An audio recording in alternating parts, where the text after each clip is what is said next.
So. Yeah. Excellent. All right. Streaming How it you on. been? Hang on. Waiting for YouTube and Zoom to. Nice. Grab the link. Share. Wow, Jesse, I don't think I've seen you in 20 years. Nope, it's been a long time there. Gee whiz. I don't know if that sounds good or bad. No, I think it's good. You look a lot better than I remember. I'm not sure how I look though.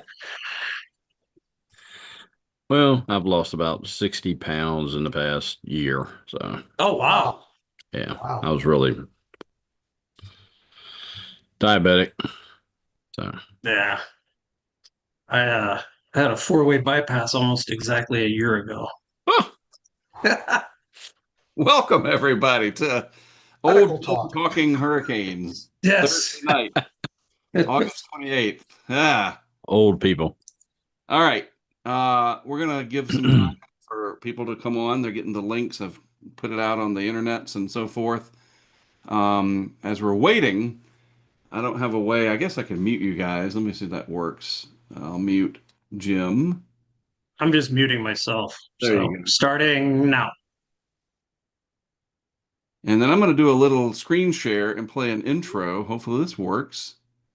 And then that'll give people time to jump on, and then we shall start. Here we go. Rolling the intro.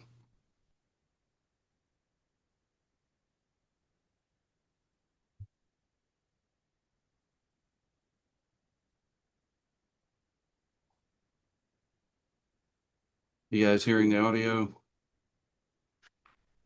Nope.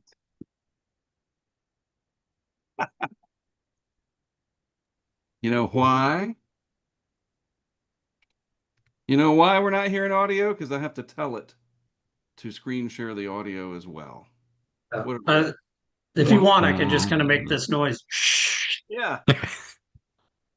After 5 years, I have no idea what I'm doing with Zoom. Additional sharing options. All participants. Really? It's not going to let me share the audio? You guys really didn't hear the audio?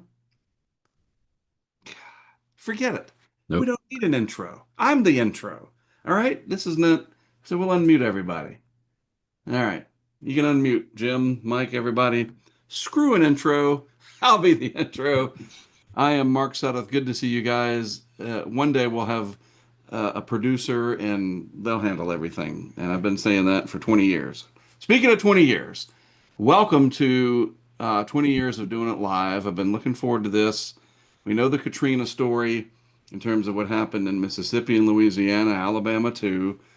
But there's another story in there that is not talked about, and I understand that because it wasn't as big a deal, nearly, to the world, but to us four, and then the weather enterprise as we know it, it would be a big deal. And that was the advent of live video from IP, like over the air, like an air card, a laptop in the field, not through satellite, not a satellite truck, not at a studio, anything like that, but streaming live from a vehicle and eventually these remote cams. So what I wanted to do tonight is just kind of go back through the advent of all of that. And we all have just kind of a good time talking about how this all happened. I'll show a few pictures. I know the screen share and all that will work because shouldn't be much audio there, but that's fine. And just kind of talk about it. How, because now pretty much anybody can do it. We can stream live from our phones over FaceTime and TikTok and Instagram, and it's ubiquitous. That's the word, right? But in 2005, nobody was doing it. And we set out to change all that. So I'm going to start at the beginning. And I don't want to take too long, as I know since we're all in our 50s now, we have bedtimes. And that's so weird, right? 20 years later. Jim, are you still in your 50s? I'll be 62 in September. All right. Well, you don't look 62, to be No, honest he with doesn't. And actually, he doesn't look like he's aged at all. you. Exactly. He's about the only one of us that hasn't. The magic of video. So, how it all started 1999, I began HurricaneTrack.com, and we were having hurricanes up here in the Carolinas like nobody's business.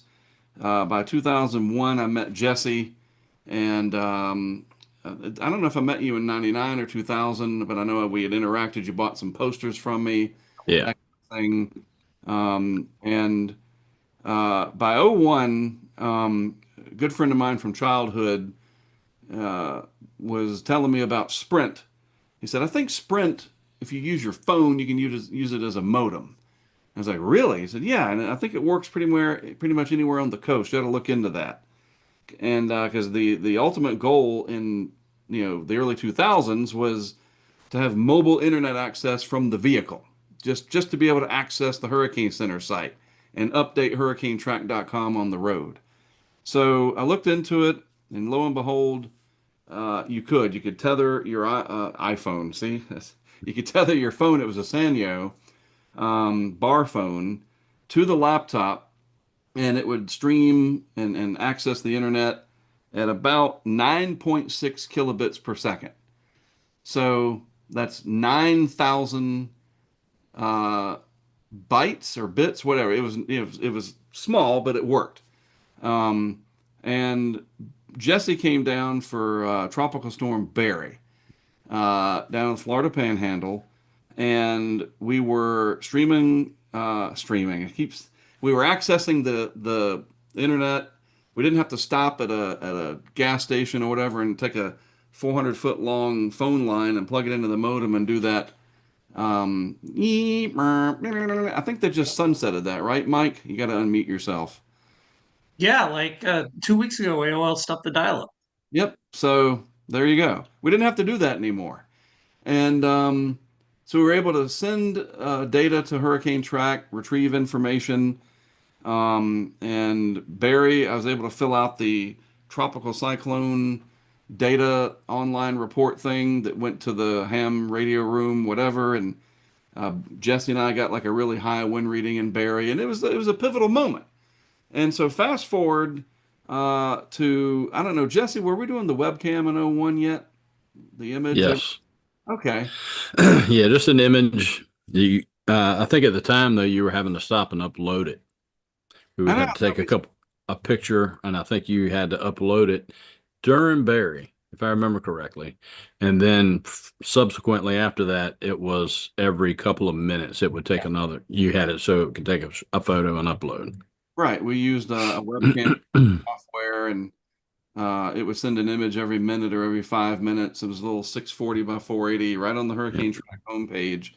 And what happened was, I remember we had that software open on the laptop in the Tahoe, and you could see the preview. And the preview was live, and it's full motion, whatever. It's a little screen. And Jesse and I were just like, oh, man, wouldn't it be nice if that was live? And I said, one day it will be. Right now we're sending an image, and it had a little timestamp on there and everything. So, '04 comes around, everything's getting better. Sprint's got their 3G network, getting ready to do their 4G. Phones are better.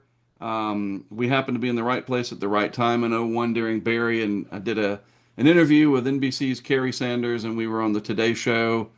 And somebody from Sprint saw that interview, saw their phone being used, and we had a connection with Sprint. They gave us equipment, and we got to talk to their technicians, and it was just like luck, right? It was like an amazingly lucky moment. So we were dialed in with Sprint, had the current technology all the time, and by '04, the bandwidth was getting good enough, and we had these little air cards that you'd plug in a PCM CIA slot, a PCM card. You would slide it in there, and it would talk to the internet over a card, and I could actually use my phone as a phone. And so we started doing these look lives, as they call it in the business. The old, all right, Jesse, film me. And 3, 2, hi, Mark Sudduth, HurricaneTrack.com. I'm in Deerfield Beach, Florida. XYZ, who, what, when, where, why, done. Then we would go back to the hotel room, download it, digitize it, FTP it up over about a half hour, and it would be on the website as a link that you could watch in Windows Media Player. Like it took an hour. Yeah. We were doing these updates. I called them video updates. And so that was a big deal in 2004. 2005, I'm on vacation with the family after a tumultuous '04 season. And I'm at Disney World with the family in Orlando. I had known Jim Williams down in the, you know what? I've completely not introduced anybody, so that's fun. You'll learn as we go along. I just know him so well that I forgot. Um, I knew Jim Williams from Hurricane City, and he did something in like 2000, 2001 where he ranked like the top 10 best hurricane sites or something like that. And I'd never known him in person. And I was just watching this video that he did working in my office, and HurricaneTrack.com was his number one pick. And I was like, what? That's awesome. Number one, yay. And so I knew Jim, and we had communicated over the years. And I don't know if Jim, did we ever meet? And this is a good time to introduce him. This is Jim Williams, who was on the internet before Hurricane Track at hurricanecity.com. Say Yes, hi. Mark, thank you for having me on. When did we very first meet? In person, I think it took a few years. We did everything online. Right. We were basically covering hurricanes, Right. and I started doing it back in the late '90s in audio only, and then video came along, and then I realized that you were producing these images that you were just talking about, and I thought, wow, at least there's somebody out there showing us something live. Right. Because all I had at that time was just webcams, which were far and few between. Uh, Audio only, maybe people would call in with reports and things like that, but we had no way to see what was happening. And Right. you allowed that to happen, and it took off from there. The ability to live cover something where you can have a visual on it. That was huge. Well, it started with a phone call and a text from you while I was on vacation. And the family and I were staying at Old Key West Resort. I don't remember which park I was in. That'd be pretty remarkable. But I remember getting these texts from you that, you know how to do live video over Sprint. You got to call me. And I was like, well, that's not happening. There's no way. Like, there's too much bandwidth. I'll talk to Jim later. I'm on vacation. It's been big season 2004, whatever, family time. And he called, left a voicemail. Hey, there's this guy Ross at Suncam, and he's streaming live over Sprint using Windows Media. And I'm like, God, there's just no way. I don't know, man. And may have texted you back like, well, I'll look into it. You're like, you need to get on this. I know this was your dream or whatever. And he pushed and he pushed. And I was like, all right, I'll come look at it. And I told the family, I got to go check something out. I'll be back. And went over to the Key West Resort, went up and had the laptop there, of course. And all right, Jim, let me go to this suncam.tv. Jim, what was that? Who was Suncam? Let's just do this right. So tell us about Suncam. Like, what Okay, we- so I met Ross. He was covering, he was doing his Suncam, but he had his live stream going, and I'm all about restreaming people's live information, right? So he was doing Hurricane Jean up in West Palm Beach, and he was providing me these images that were like a slide presentation, but what it was doing is caching a bunch of images, and then it would stream like a video. Right. And I thought, Sort of wow, like- this is awesome. Like, I'm getting actually motion video here. Right. And then I went to meet him, and he had this van, Yeah. and he was like, all set. Him and I are like brainstorm. We can go into hurricanes and make this like a laboratory in here and everything. And he's like, I'm not really into that. That's your thing. And that's when I thought, you know what? I got to get with Mark on this, because I know you'll take it to the next level, right? Right. And So, but it was fun with Ross. I mean, he was a fun guy that just liked to film stuff driving down the road, well, he had that computer repair business, so he would Yeah, stream almost like Geek Squad, and he would stream from site to site. yeah. And there was a few truckers that were doing this. They figured out how to stream using Windows Media Encoder. Right. And so, yeah, you were very insistent that I get up with you, and I looked at it, and I was like, wow. Like, he's driving down the road right now, headed to Mabel's house to fix her Gateway 2000. Damn, we could do this. All right, I'll look into it. So I probably told Jess, he's like, dude, Jim Williams told me we can stream live. And, I talked to Mike about it as well, because we were going to start working together. And this is a good time to introduce Mike. So Watkins was on the Storm 2K site, and we were doing a bunch of stuff there through IPR 365 or whatever it's called. You know it better than me, Mike. Let's introduce you. How did you come into the fray? Yeah, well, I had back in the day, I had tropicalupdate.com. Somebody else has it now, but so I was very, and since Andrew really had been, dialed into the tropics. It was like my first weather experience in South Florida. And so I just couldn't get enough information. I had a contact at the Hurricane Center in the early 90s. And so I actually got to go in there when storms were happening. And so I just was, like all of us, drawn to these systems that merge the atmosphere and the ocean together in one and then throw them on land. It's just this incredible phenomenon. It's not, I grew up in Kansas, we had tornadoes, but it's a different thing, right? So, and through the course of that, I was engaged on Storm 2K, and then I'd come across your website, and I think you and I talked quite a bit in that forum, and just exchanging ideas about what storms might be doing, what they might not be doing, or that type. And then we just kind of grew it from there, I think. Yeah, and we met up at the end of '04. I came down to Florida and did a presentation, and we kind of invited you to come on the team. Like Mike would be a good fit, and you were like, sure. And there was a little bit of a trial, though, we had to put you through, and I'll tell this story. We had this partnership with Lowe's and Sprint, and Lowe's was sending me around the country to talk about hurricane preparedness. And I said, Mike, I got all this funding for that. Why don't you come with me on a couple of these, and you can really learn how things go. We can spend some time together on the road, see if we're compatible, and if we end up killing each other after the first 2 days, this isn't going to work out, kind of thing, or is it going to be a match made in heaven? We'll see. Hey, all right, so Mike said, sure, he'll do that.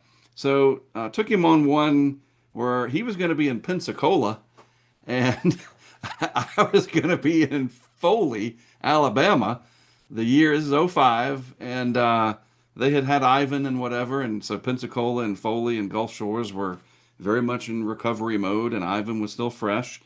And we had this big wind tower thing on a trailer that we had somebody build for us, and some other tech.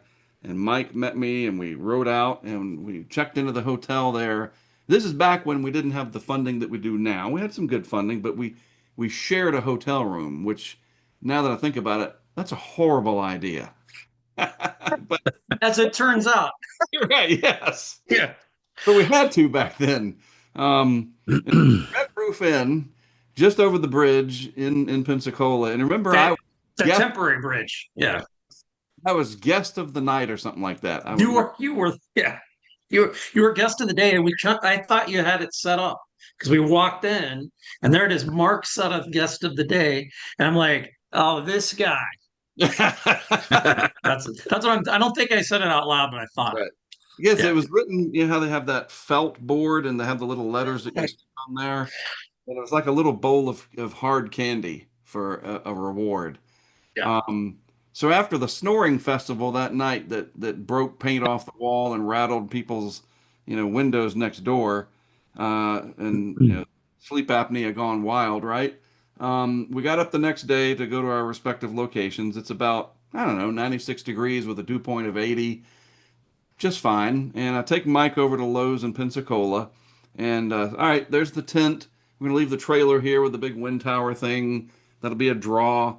Talk to people about hurricanes, a lot, and have a good day. I'll see you at 2 o'clock or thereafter.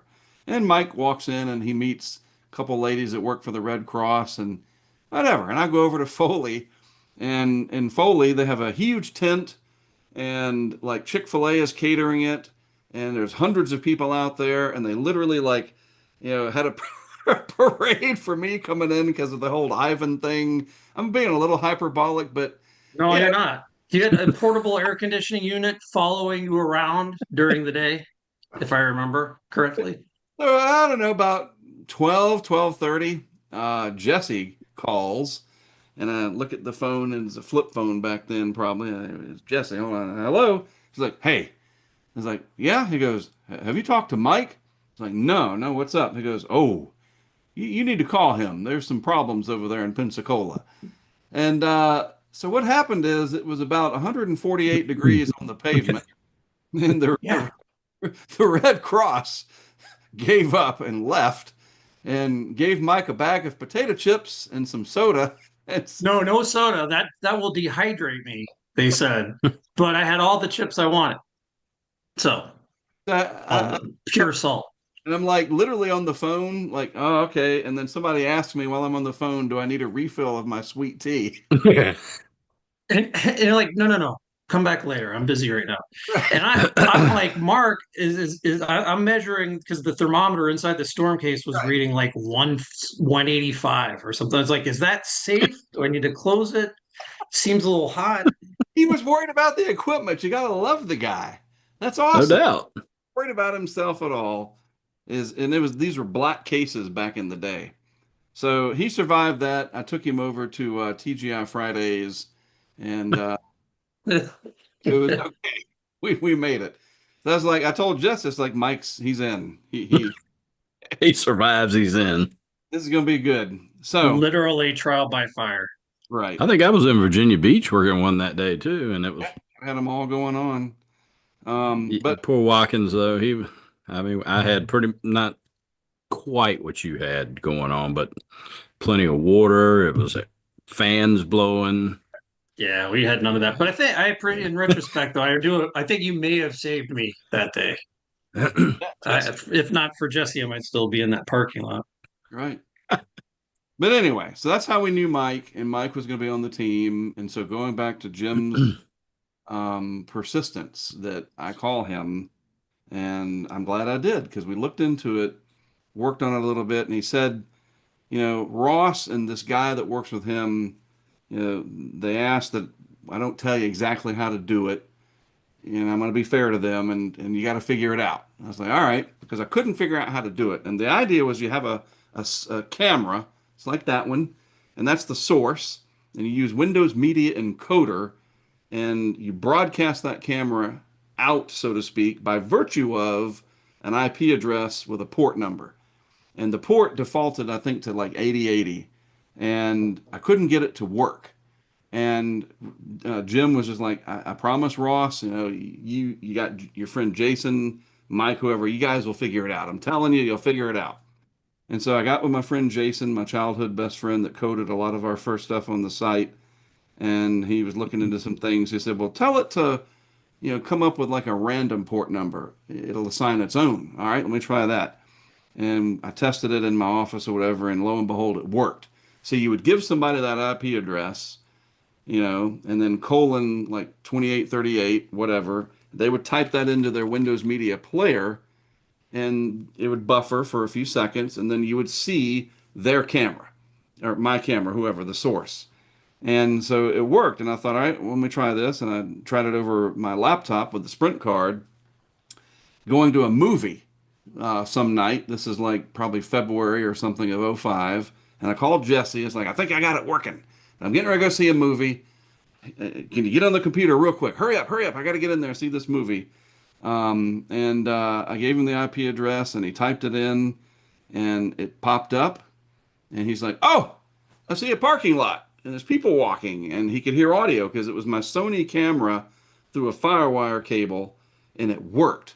And I was like, all right, great. This is, the beginning of something. This is going to be huge. Remember this moment. I got to go. And I turned it off, and you were just like, wait, What? right. Just thanks. It worked. So Called you back twice, and you sent me to voicemail. yeah, I don't remember what movie I was thinking. So we tested it, went to the National Hurricane Conference, trying to do some streaming. By the way, that conference was in New Orleans that year. I kid you not. Yes, it And was. we did some streaming going down to that, and it worked okay, but it was really a small screen. Very low bandwidth, bit rate, all that. The audio was. Jim, go ahead. Mark, I think that's where we met actually, that conference in New Orleans, right before Katrina. Power outage. Really? Yeah, you see that. So you Oh, went down to the conference in '05. Yeah, I was at that. The You national probably conference, did right? talk. Yeah, it was me, Jeff Flock from CNN at the time and Dr. Joshua Werman. And the title of the talk was The Hurricane Paparazzi. All the people that are coming in to cover storms when everybody's supposed to be going out. And it was standing room only. Right. I Interesting. remember. I think I remembered you live streaming from. I think you were trying to live stream Yeah, we from there. tried. Yeah. But it was hard to do. And so I had this idea through the spring. All right, we know we can live stream from the Tahoe, but I want it to be really good, you know? I don't want it to be crappy.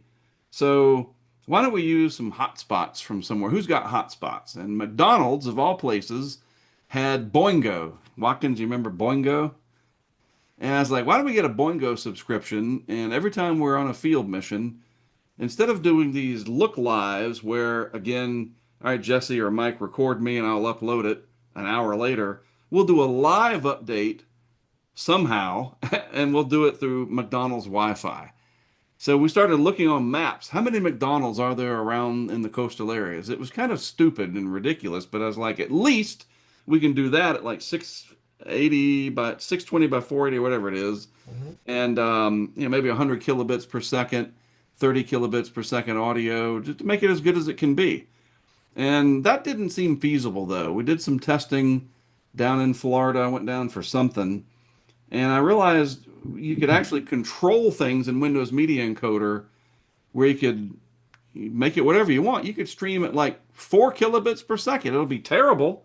And you Right. can reduce the size to like 180 by 120, but it'll work. And so I looked into it further and thought, well, let's give it a try. So we can do it from the Tahoe. We know that. Why don't we figure out a way to do it through a box? And we need to power it. So I got on the phone with my good friend Paul out in Nevada. Many conversations with Jesse, me pacing around in my house there in Leland where I wore a hole in the floor, Yes, you did. 2 or 3 hours at a time, just, brainstorming. How can we do this? Well, you're going to need a power supply. You're going to need, an inverter. You got to have a way to digitize the signal. What camera are we going to use? And looked it all up, and I assembled a bunch of stuff and started testing and building, and had these boxes. They were like the size of a Foot Locker, had a huge AGM battery, weighed like 60 pounds, brand new laptops, VCRs to record onto, SVHS VCRs at that, Super VHS. And then you remember Rush Limbaugh, of course. He was promoting something on his show called Dazzle. Anybody remember that? All the things he pitched something called a Dazzle. And it was a way to digitize video yourself. And he had another one too that he pitched. I can't remember what it was, but I think one of them was Dazzle. And maybe I have it wrong, but I know he pitched something. Oh, that's definitely right. Because yeah, But it might have been another something. Doesn't matter. But I learned from his show that there's something you can buy that you can import video right on your computer. And then we discovered Dazzle. There was like Outpost.com. Did the guy that bought Tropical Update also buy Outpost? I don't know. Maybe And he's Outpost, big. He's very famous now, though. Whoever that is. the B&H photos back then was Outpost. Oh, Yeah, really? yeah, Outpost.com was where I'd buy stuff. Anyway, put everything together, got this digitizer. It was a Dazzle. I think that's what it was. Anyway, and talked to Paul about different voltages and everything I needed to do and put all these things together. And around the same time, our good friend Jeff Flock from CNN and some of his friends, he had retired, quote unquote, and they were looking at doing something in the live realm as well. But they didn't want to do remote cams. They wanted to stream live over the internet. And he asked me about Sprint. And I was like, yeah, that's funny because we're going to be doing that as well. And Jesse and I talked, should we tell him about this? I mean, he's a good friend of mine and helped me, just by knowing him in the early days of my career. And we had a little bit of a relationship with CNN as it was. And yeah, why not? I mean, it's not going to hurt anything. So he and his partners came up with this website idea called HurricaneNow.com. And their idea was that they would stream live, kind of like I was wanting to do, over IP, over the internet, but not with cameras, like we were wanting to do these remote cams. So we kind of collaborated a little bit, shared information and intel. And we get to Dennis early July of '05. And I was like, let's give it a shot. Take these cameras down. I alerted Jim, hey, we're going to be streaming live during this one. Get ready. Went down to Gulf Shores and knew him well from Ivan in '04. And this man right up here in my right hand corner got sick, summertime flu, and worked with the PD. Said, hey, we got these new cams and we can set them out and do all this stuff. And it's a big test. And Jeff and his people came down for Hurricane Now, and they were going to do some stuff. And it was a really big deal. Like, this is a good trial run. And dude got the flu or whatever. That was awful, It wasn't was it? awful. He's out of commission. And Yeah. Hurricane Yeah, hit it was bad. concrete slab in jail cell, I don't know, 3B. I mean, for real, Gulf Shores. Yeah. They evacuated out. Jim, I'll quiz you. Do you remember how strong Dennis got before landfall? I think I got up to 130. I think it's 130 knots. I think it jumped to 150, if I'm not mistaken. That was a tiny little lie. Pretty sure Dennis got up there to near 150 miles per hour right before landfall. And, well, not right before, but like the day before. And the path at one point was almost like over Fort Morgan. And I was telling Jesse, dude, Gulf Shores, like, I can't believe it. They're going to get nailed this time. And so we had everything ready to go. And then Dennis, like, deviated and went over Navarre Beach or whatever. Tiny little eye. I was on the west side of it. Jesse was on the concrete slab. We have a documentary called Tracking the Hurricanes 2005. And there's some good nighttime video of Jesse shivering with the fever. It's good stuff. Yeah. But we did some testing. Generally, stuff worked. Jim broadcasted on his coverage. Jim, did you have a formal name for when you would be live? The Hurricane Warning Show. Yeah, that's what it was. Yeah.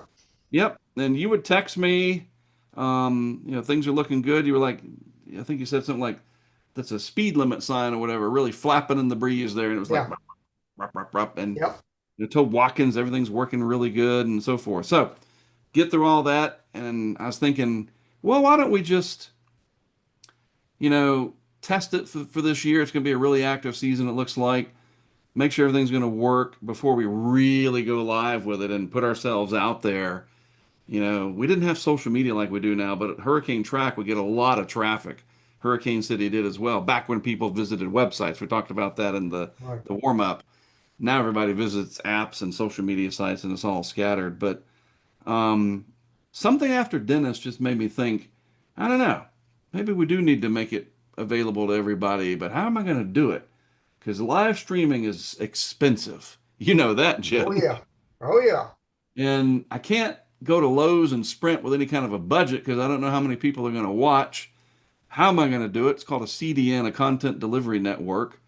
Mike, Storm 2K, and the guys at IPR, we kind of talked about it. How do you do that? Just audio. You could get hundreds of simultaneous feeds, right? Yeah, we had it. I mean, we had a virtual studio set up. I mean, it was before Skype really even caught on. So this was ahead of really video streaming. And so we not only figured out how to have people in the same virtual studio talking without talking over each other or having the audio lags that were prevalent back then because it was just so difficult back then to get the audio set up. And then Dr. O, who was a virologist from UCF, set up a way for us to do like actual call-ins. So we had a phone line set up. We could plug it into the virtual studio as a guest, and people would call in. Mark was one of the first people to come on my show. I think we started in '04, but I think you were one of the first guests on that. But yeah, it was a different world, but we still kind of figured it out. It wasn't nearly as smooth as this is these days, but it worked. It did. But we had to figure out the CDN, the Content Delivery Network. Right. YouTube was brand new in '05, started on Valentine's Day that year. So we're not doing it on YouTube. There's like 90 people on there or whatever. I mean, more than that, but so it's not YouTube. Zuckerberg had Facebook, but it's still just .edu people, whatever. Like, there's nothing like we have now. So how are we going to do this? So I found this company called PlayStream, and Paul, my friend from Nevada. By the way, all these people and anybody that I talk about, I met them on the internet. Isn't that weird? Like, met everybody pretty much in my circle, in my entire empire, small as it may be, on the internet. And I'm still alive, so there's that. um, yeah, it's a weird thing, the internet. But I did. I knew Paul all the way from Nevada, and he was into all kinds of stuff, electronics and this and that. He worked as a producer for Art Bell, Coast to Coast AM with Art Bell, and he helped us on a bunch of things. And we found this company called PlayStream. And for X amount of dollars per gigabyte, you could have streaming and you could set it all up and it would restream your stuff. And I got that all ready to go. And then there was a dude from Alabama, I think Florence, Alabama, that said he would help code up a site for us because we got to do that. And I made an announcement on HurricaneTrack in sometime in July after Dennis that we're going to start doing this live video, but it's expensive, so I'm probably going to have to charge a little bit of a fee to pay for it. And people got very upset. They emailed and, well, I'm not following you anymore because now you're putting up a paywall. I'm like, no, no, no. I can't. I don't know. I don't have a spigot. I can't control it. If I just put it out there, I'm going to get a bill from PlayStream and it'll bankrupt me. So I'm not trying to make money off of this. Like, I just want it to work. And people were pretty pissed about it. And I was like, and as I learned, it's usually just a few people and they don't represent the mass opinion. But back then, I was much more sensitive to that kind of thing. So I said, all right, well, let's just create an entirely different website and we'll put it there and see if it even works. And we called it Hurricane Live Net, like a live network.com. And this dude from Florence, Alabama, and I'm so ashamed that I can't remember his name, he coded it. Jason, my friend from childhood, helped, and it was ready to go. It was similar to CNN's Pipeline that they were also putting out that year that had 4 simultaneous feeds of just random stuff. And theirs was $24.95 a year. And it would be like a shot of the newsroom, a tower cam, the regular feed, and something else, whatever. And I was like, all right, maybe we'll do $24.95 for the year. Fine. And we can at least control it. HurricaneLiveNet.com. Great. It's all set up, ready to go early August. Finished the boxes, all the testing. And then Katrina comes. And at first, it looked like it might come up the east side of Florida. You remember that, Mike? It was the GFS Euro stuff, and we had much less data than we do now, and it was unsure, very uncertain. What was it, TD10 and TD12 Katrina was that had mixed DNA and all that stuff, mid and upper level shenanigans, and it really wasn't. Yeah. Yeah, Yeah, it came across sheared and kind of merged with a different system on the western side of 60 West and yeah, I mean it went fast though. I mean the models weren't like they are today. I mean, but in terms of certainly the resolution on it was not good, but it popped in a hurry just east of the Bahamas, one of our first Bahama boomers in a long time. but it was August 1st that I announced Hurricane LiveNet. Had about 40 people that signed up, and we were experimenting. Is this going to work? And Katrina came along. I decided around 23rd, 24th of August that I was going to go down to South Florida. Mike was down there. I said, this will be your first mission. Hey, you survived Pensacola. We can do this. This will be Yeah, fine. it's a home game. Yeah, we're good. Yeah. So I said, all right, the idea is I will stream live from my driveway until it's over as much as I can. And you will come along with us. And it worked. And I left my house in Leland, North Carolina, drove down 17, got on I-95, got to Florida, checked into a Hampton Inn there near Cocoa somewhere. And Jesse will tell you, I learned very quick, even though there's only like 20, 30 people watching, everything you say, everybody hears. And you have to get used to that. Live is completely different than not live. And like, wow, okay. And I didn't say anything like, but you have to be careful. Any cuss word, anything. So you have to be real careful when you're live. And I was hard to get used to that. The camera was forward facing. So it wasn't like people were seeing me and you're picking your nose or chowing down on crackers and candy. That comes later. That But you remember, Jesse, it was like, I would be driving and I might see an update and I would, holy F or whatever. You go, dude, aren't you live? Oh, yes, I am. Sorry, 9 people that are watching. And then a few minutes later, I'd get an email from like Barbara or somebody. Hey, that's some pretty strong language there, Mark. Your mom and dad know you talk like that? And my dad would be watching and he would email me or call me. You probably shouldn't sound so excited about some of this stuff, people's lives. And I'm like, I'm not excited about lives getting ruined. I'm excited that I'm getting to do this. And I'm trying to explain it to my own dad and whatever. And anyway, come down 24th, 25th, somewhere around there. I guess it'd be the 25th, right, Mike? Met you, went to Boston Market for lunch. And I know it's insane that I can remember that, but it was open. Jim, there's a hurricane warning for Southeast Florida and everything's open. Surprised or not surprised back in '05? Is that status quo? Well, yeah, I mean, South Florida, when it comes to tropical storms and Cat 1s and stuff like that, they're just, people, if they had it their way, everybody would be going to work. They wouldn't be battening down the hatches. But I think South Florida is more of a major, when there's a major coming, they're like, okay, now we're taking it serious. That's just the way I feel Weird. about it. Yeah. Yeah, we Yeah. had lunch. Go ahead, Mike. I mean, but that's a really good point because it was as if nothing was happening. We sat there in Boston Market and the world was just doing its thing. And when Katrina ended up making a jog south of us, which I guess we'll talk about that.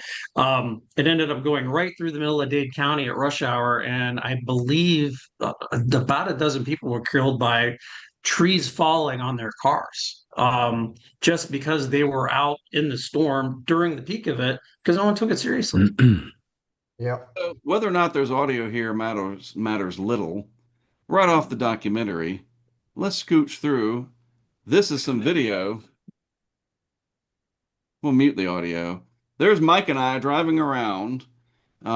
This is just old bad video from back in the day. I put this on YouTube in '06, I think. But that's Southeast Florida during a hurricane, and the lights are all twisted, and stuff's blowing around, and it was wild and crazy, definitely. And we were streaming live during all this and sending information back. Mike did his updates on IPR, and this is the first camera that we had ever set up. Good time to show you this. Mike and I worked with Jim Matthey over at the Deerfield Beach area at the pier there, and put one of our cameras. It's a little bullet cam. That is actual video that the camera streamed to the internet that day. That's the first time that we know of in history that live video was coming over IP. Now, again, this is not a TV station, a sat truck. I know they've been doing it live since the '60s. This is not that. This is streaming over the air card, and you can see the quality. This is all full screen, so it's a little bit blown out. But that's a time lapse from it and so forth. But man, it worked. And we were like, all right, this is going to be something that we can do in the future for sure. And Katrina makes landfall, and you were alluding to that. It started to move to the southwest. You went back to your house and sort of rested, and I went over to Naples to stay at Dan Summers, and then things really started to change, didn't they? Sure did. Yeah. I mean, I remember exactly what you said on Saturday morning. I think when you called, it's like, Mr. Incredible, we need your help because you were on your own and you needed someone to write up with you. And I'm like, all right, I'm heading over. I'm heading across the peninsula. But I think, Mark, that was the first time anybody had really seen storm surge, even though it was it was really wave setup and a little bit of surge, but first time that we know of that it's been documented that way. I mean, we were on a pier, but Live. live. Yeah, exactly. Some 40 people or so. Jim, do you remember, did you have the cams during the first landfall? Probably hard to. I don't remember because I haven't looked at the Katrina video in the one from South Florida rather. I haven't looked at it in a long time, but I had my own camera set up on my tower, and I was extremely disappointed. That's all I remember is this was going to be finally a hurricane passing over this tower cam, and because I had set it up in 2004, Right. and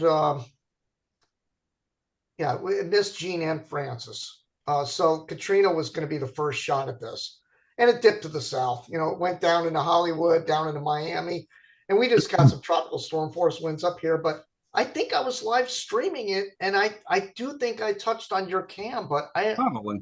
for selfish reasons, I was focused on my tower cam and Right, all that, exactly. because the South Florida hit. But Yeah, he was. I was up here watching both feeds.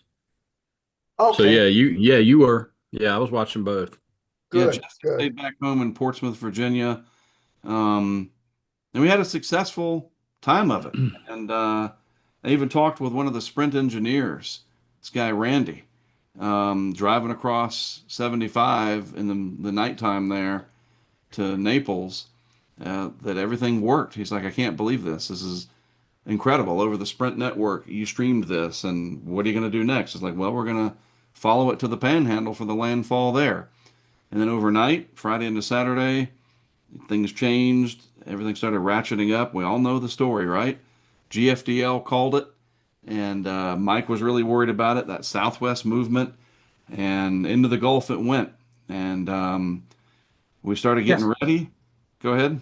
Yeah, there were two things or three things that were like, one, it didn't lose any power over the Everglades. I mean, it's a brown water type of intensification situation where the environment was so favorable that it got a little stronger.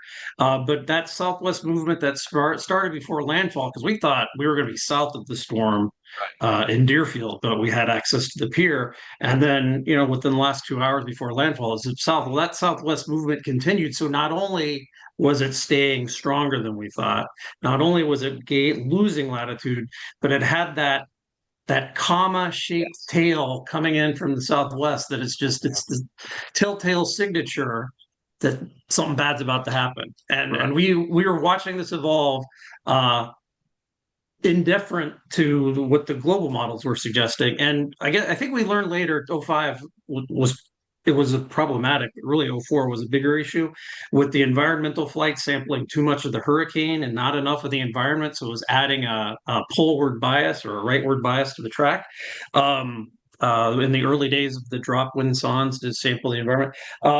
But we kind of just in situ in the moment, we're pretty sure we weren't heading to Pensacola. We were pretty sure we were going further west. Yeah. Yeah. And I went over to Collier County Emergency Management and did some chit-chatting with them, with my friend Dan. Jump back on the video here. We'll back it up a little bit. So there it is. This is the Collier County Emergency Management Office. They're doing their conference call from Tallahassee. These are all the different county commissioners and so forth. And Key West weather, Biloxi weather, all of them are on there talking about what's coming. And it's time to go. So we dried everything out, got all the cameras ready. And Mike met me on the 27th, Saturday the 27th. So it's Friday the 26th, Saturday the 27th. Off we go. And here's a good shot of Mr. Watkins at exit 170, where we were for Charlie. And there's a little flashback of what it looked like. I think I did that in this video. Yep, there's Charlie. Jesse, this should give you the shivers. Oh, yeah. I still remember that series of numbers to this day, like it was tattooed on the back of my head. Yep. So, Lake City, Mike followed me, and there's Mike talking about some stuff. Boy, it's too bad we didn't have HD back then like we do now. Maybe we Yeah. could. It's not the resolution. I was a lot bigger back then. So that's real. This is a famous spot right here in the documentary when we're in Lake City. We left Mike's car at the hospital there. They agreed he could park it. And he gets in and he goes, how far is it to Gulfport? And I said, about 600 miles. He's like, that's nothing. Optimism bias. Yeah. Yep. Optimism bias. There's Katrina at 11:45. And remember, we're streaming all this way. We finally get to Gulfport around 1 o'clock in the morning, shoot one of these look lives, and Gulfport in the past with Jesse during Isidore. And we had a plan. And the plan was, stop sharing here, we'd get up with David Garsha over in Waveland. And I'd met him at the Hurricane Conference in '03, kept his card. I think the Waveland motto was it Hospitality City or something like that? I think that's what it said on the card. But anyway, I Oh, said, I yeah, don't know, but I still have my hat. I still have my hat from Whiteland. wow, I wish I had that little thing they made us with our pictures on it. I don't know where that is. Ah, that's gold there. Got up. Well, so we get to Gulfport. We stayed at the Comfort Inn, and set this up now. We had three of these camera boxes, the live stream from the Tahoe, and we're ready to go. And we're going to do this. And we get to sleep 3 o'clock in the morning, something like that. Shared a hotel room again, low budget. And now we got about 50, 60 people that have signed up for this Hurricane Live Net thing. A lot of interest from press, and including Art Bell at Coast to Coast AM with Art Bell. Maybe I can do a hit with him. And we get some sleep and we get up the next morning. And I remember for whatever reason on my laptop, I left the Vortex message up. It's a page. And I think it's still the same URL all these years later, right? It's the same. It And is I it's the same format. Everything's the same. closed the lid, went to sleep, got up, and the first thing I did is just hit F5 on the Vortex page. I don't remember why I did that. And it changed, and I don't know what, like ABCD, I don't know what it is, but I saw 166 knots and 908. And he's sleeping. He's still sacked out. And I go, Mike, Mike. And you hear, huh. I was like, it's a 5. He's like, all right. I was like, you should get up. We need to talk. And he goes, what is it? He's squinting. He's looking at us. He goes, 166 knots. I mean, it was, dude. And I remember I opened the door and I looked out into the parking lot, which was full the night before, Saturday night, all the people spending their last paycheck of the month. And if this was a movie that gets made in the future, maybe we can do it in AI one day and make it happen. Tumbleweeds would have blown across that parking lot, even though there's no tumbleweeds in Gulfport, because nobody was there. Like everybody left. It was like 11 in the morning. Then we saw the infamous, if you're caught outside, you'll face certain death, all that stuff. And then we did. We had a talk. I said, I've been through the Corps of a Category 4 about a year ago. Not fun. I don't like the wind. I'm really scared of the wind. We're not going to get anywhere near the surge, so don't even worry about that. What do you want to do? And I can take you to, it's like Luke talking to Obi-Wan. I can take you to Mos Eisley and you get a transport to, or whatever, to whatever, right? I don't remember that. I should know Star Wars. But that's literally, Mike, I can take you to Mobile and you get a transport to, Mos Eisley or wherever it is you're going. No, he said, no, I'm here. Let's do it. And we put our game face on and told Jesse, probably had 96 missed calls on my phone at that point. We're going to stay. And he was nervous. And Jesse couldn't come down. I'll let you explain that. You're not sitting around just waiting to go on hurricane missions. You got a 9 to 5, so to speak. Yep. Yep. Yeah, and we just had some issues going on at work, and they were like, nope, Right. we need you around here this time for that. But the day of landfall, they were like, there's no way you're going to be any use to us, so just stay home. Right. So I would like to have had Jesse come down and help us, as this is monumental. Watkins and I went to Lowe's and got a few extra things, did a little B-roll filming, and then we got to work, went over to Waveland, and there's a very famous scene on the DVD, the documentary, where I'm shooting with this little camera like that as I'm driving, so I can see Mike. Looks like a cameraman. It was pretty good stuff, right? And he's looking out at that bridge that went over St. Louis Bay, and he goes, I don't know, it's about 10 feet above the water, looking at about a 28-foot surge. I guess pieces of this bridge might not be here. And I just kind of hold the shot and I pan forward and I go, interesting. And he nailed it. Yeah, I mean, that's exactly what happened. The surge came in and wiped out that bridge. But we met with David Garcia. We met with the assistant fire chief, Mike Smith, and we had a plan. We went out with them. We'll put a camera on Coleman Avenue for sure. Maybe put one up on the other side of the tracks at the fire department. And then we'll put the other cam in Gulfport at the Erie Pier. Done. All right, well, we'll come back later. Now, Mike, do you remember how long the camera system was supposed to run? Because this was a very big part of the whole thinking about it process. Yeah, I mean, if we put it on super extended play, it was 9 hours, but I Yeah. think the number we had to work was, yeah, okay, it was nine. Yeah. Okay. Record in broadcast quality onto a tape for 9 hours. Yep. It would stream in this little tiny window at 30 kilobits per second for about 18 hours. But this was too big, so I said we're going to have to wait and wait and wait till that, we need it in daytime. Looked like Katrina was going to come in after 8 or so for the worst of it. So let's wait. All right, fine. Went back to Gulfport, did some updates, all sorts of other stuff. Went to, what was it, Church's Fried Chicken, and there was 9,000 people there, and we weren't Yeah. able to get in. Longest line for chicken I've ever seen in my life. And we thought about it. We're like, should we get in line? But it's like, no, the hurricane will be here before we get to the front. But I Notice, just, Jim, notice there's a theme here. Everything centers around food. Mark, I know we talked about going, we were going to go back and maybe we're going to get to this, but I just remember as we're kind of going through Waveland and they've told us, well, the surge hadn't come across the railroad tracks for Camille, so they're pretty sure it wasn't going to come over Right. for Katrina. But All we right. were just driving around looking at the low landscape of things, and we were just looking at each other like, I don't know. Yeah, we had a bad feeling about Waveland. We had to wait. Went to, get some food. We had just junk food, very ill prepared. Um, and it got into the evening and, wanted that 9 hour window. So I was like, let's push it and wait as long as we can. Was in touch with Jim and Lou Fincher, our friend over in Texas, with John Dawson at the Fox station in Houston, and maybe somebody at CNN, maybe somebody at the Weather Channel. I don't remember. Probably the Weather Channel with Tony Grahovsky. Yeah. Jesse, remember him? Yep. And nighttime comes, the first bands are coming in, and Paul wanted me to get on with Art Bell at some point, and it's just this vice that's tightening.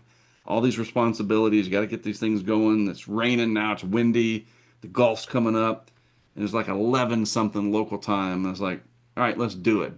Well, by the time we get camera one set up down at the Erie Pier right in front of the White Cap, and there's a weather station with it too. We had a Davis weather station that would go with it.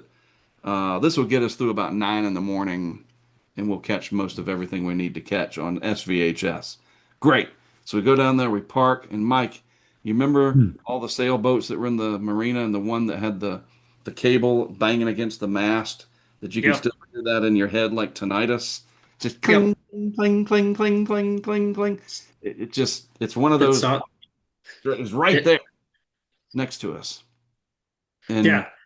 And it started raining really hard. And then right after the 11 o'clock advisory, Jesse's calling because there was a tornado yeah, cell near us. Yep. And I was just like, that was like the first pitch of the game was a tornado in the neighborhood. Well, so I mean, you guys were setting up, and I had Jim's feed going because he was on talking about it over on the desktop. I had a laptop going and was trying to stay up and keep up with you guys and watching radar and those kinds of things, and knew that was coming in and you guys were close to it. I was like, well, we need to. I was trying to keep you up to date while you guys were away from the laptop.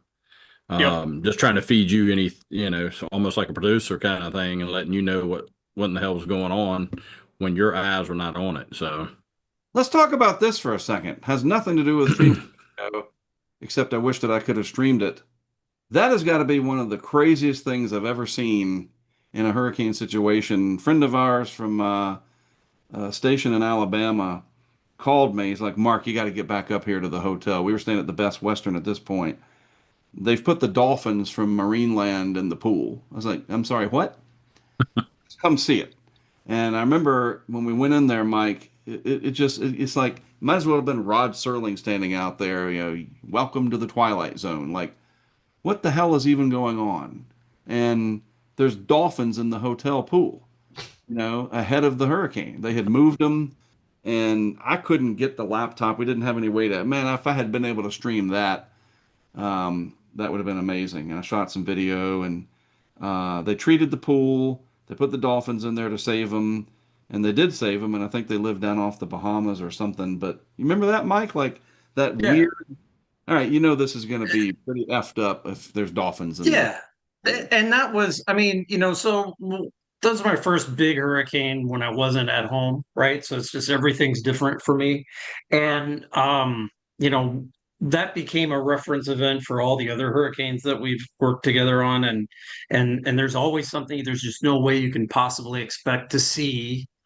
You will see it, right? And this was that for the beginning of that. I mean, Katrina was a different deal, but yeah, it was so surrealistic because we were at that hotel earlier and there were no dolphins in the pool. And I came back and there's little tiny dolphins in the pool. And turns out we found out later they were young, the younger of the dolphins, the bigger ones were too big to put in a swimming pool. So they had to do something else. But so we had some young ones there. But we actually got to go out there and interact with them. And it was hard to remember for a second that there was a hurricane coming because, this dolphin thing is going on.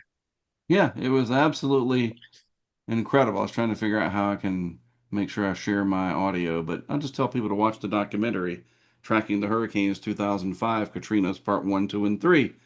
So we get to the evening, get that first camera to start going, and the gremlins show up. I had rehearsed it, practiced it, and I couldn't get it to show up on the website. And I tried, and it's raining, and I'm asking Mike to like hold bags over me. And you know how it is, Jesse, those and Jim too, right? You've been in them. The bands come in and they whip you a little bit, and then they let up, and you're like, okay, and then it whips you again, and it's just like, oh my God, leave me alone. And you can't get a bunch of water in there in the case. And let me explain. The idea was to take this massive case, and I can actually show you a picture. Get back to I remember you were getting a little zap once in a while yes. from, yeah, that was, Oh, that yeah. explains some stuff. Yeah, I was definitely getting shocked. Uh, the Dropbox. Yeah, so what did the case look like? All right, so here's what the case looked like. It was large, and we had a little webcam that would send a picture. The bullet cam, the black cable thing there, would send video. That's what the bullet cam looked like. It was 525 lines of resolution for daytime, and then we added a nighttime camera as well that would do like infrared, whatever. This is what the interior looked like.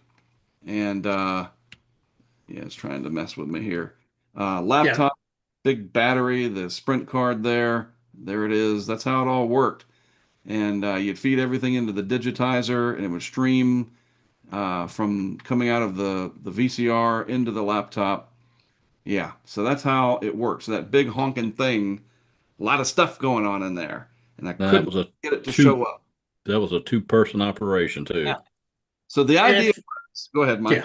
Mike. If we were unlucky and didn't have, like the National Guard to help us out, like in '08 and Gustav, I think. But yeah, it was definitely at least two people.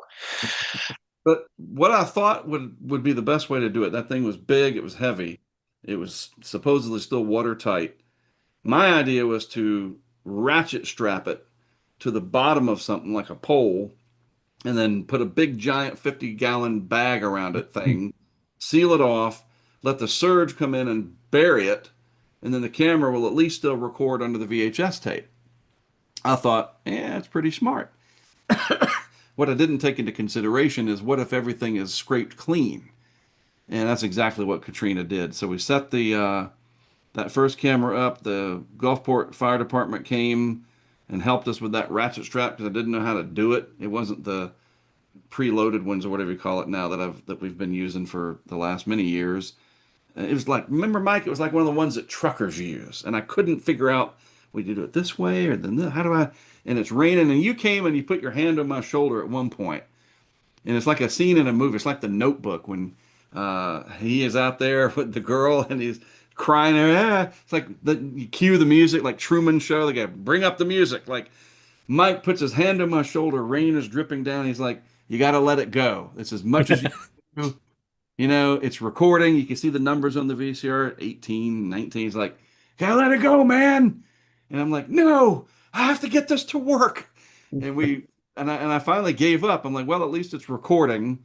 And we did have weather data. There was data coming out to the Hurricane LiveNet site, but no video from the Whitecap feed for whatever reason. And so we did. We walked away and said, well, at least it's recording. We'll come back and get it sometime Monday afternoon and we'll see what it got. Wrong. Um, so I did the Art Bell interview, and we went and set up the next camera at the First Baptist Church steps because at this point, Mike and I saw the Gulf coming up, and we're like, Waveland, I don't even think we're going to be able to get back to Gulfport. This just looks bad. It's Yeah, we were getting reports that 40 is it 49 or 90 that goes east west. Yeah, that was already underwater in some places, impassable just off to the west there. we just had a bad feeling, and I was like, look, it's our first time. We got about 80 people that have signed up. They'll tell us how well things work. This is the beginning. Nobody's ever done this before. And I'm almost talking to myself in this moment while I'm telling Mike this to convince myself. I'm sure he's like, sounds good to me. If we don't Well, Waveland and die, sure. yeah, because we because I just remember, I mean, Tala and Art Bell and just about everybody else that you spoke with, that this is going to be a legendary historic hurricane that's going to put a storm surge that we've never seen before on land.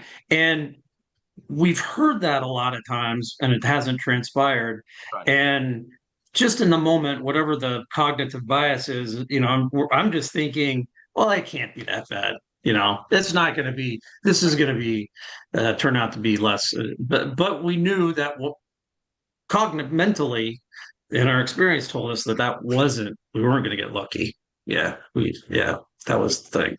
So we agreed we're not going to go to Waveland and set the camera. Next camera two was at the steps of the First Baptist Church. It had gremlins too because the laptop had a short in it. But we did go, I got to remember, we went up to the hotel, we took a breather, and what was the lady's name that ran the place? I know you're going to remember. Rose. Yeah. She brought you out like a case of Red Bull. Yeah. It kept us awake. Well, it kept me awake anyway. Yeah. So I was like, oh, what an idiot. Why don't I set everything up in here where it's dry? The camera will just be running, and then we can go put it out there. We don't have to set it up in the rain. Duh. Like, oh my God, talk about a letter from the Department of the Obvious. That's what we did. We got the other two boxes running, and then remember, they are streaming to the internet through this play stream.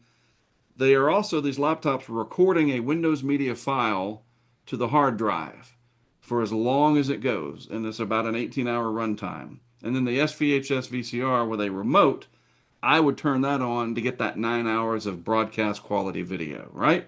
So these things are running. It's time to go put the First Baptist Church cam up. We did.